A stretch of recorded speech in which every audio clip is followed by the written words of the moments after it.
Welcome to TYT Sports, the hottest news off the news desk this morning.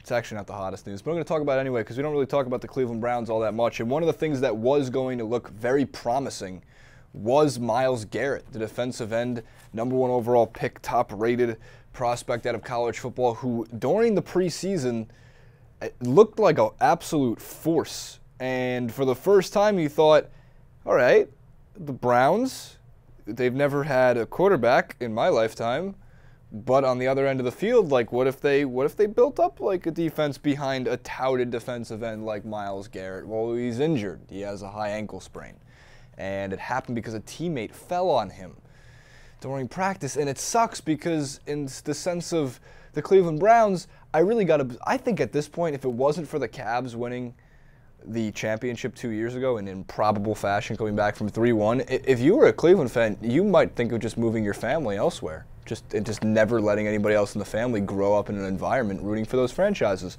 But having said that, #1 overall pick during a drill and causing him to suffer a high ankle sprain could happen anywhere, but it had to happen in Cleveland just a few days before the 2017 regular season, as Frank Schwab put it in Yahoo Sports today. So they had a good draft though, and I don't think the Browns are going to be laughably bad this year. Fortunately, the New York Jets are going to take that crown with tremendous achievement, and I really do think I'll give them.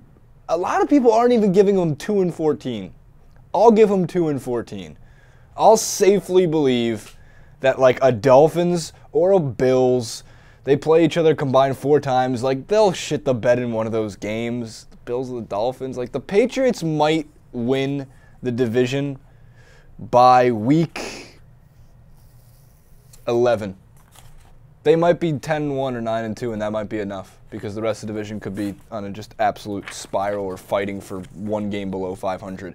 In the case of the Browns, though, it's not just that. Their draft, because you look through their depth chart, and they have Jabril Peppers, who really is like an all-tool, all-world guy. And I don't want to see another Terrell Pryor situation where, like, all right, we'll just take our most talented young prospects that we just got out of the draft, and we'll make them play quarterback, wide receiver, running back, and defensive end, and also tight end, and maybe some outside linebacker.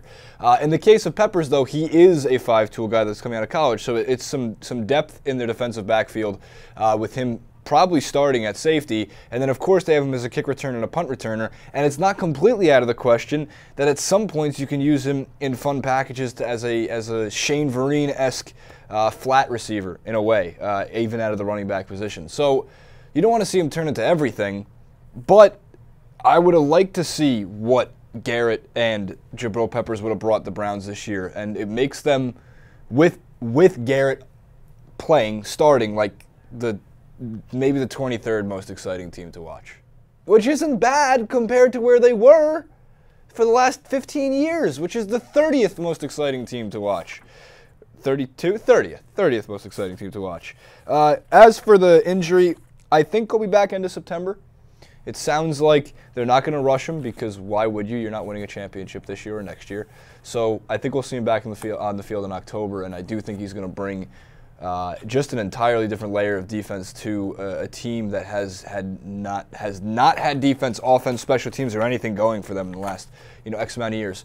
I think he has the potential to have a Khalil Mack-esque impact on a defense and possibly even cover up for some other woes because of how good Myles Garrett looked all through preseason and how good he looked obviously through his time in college. So comment below, like, favorite, and subscribe. Browns fans, congrats, you got a clip on TYT Sports.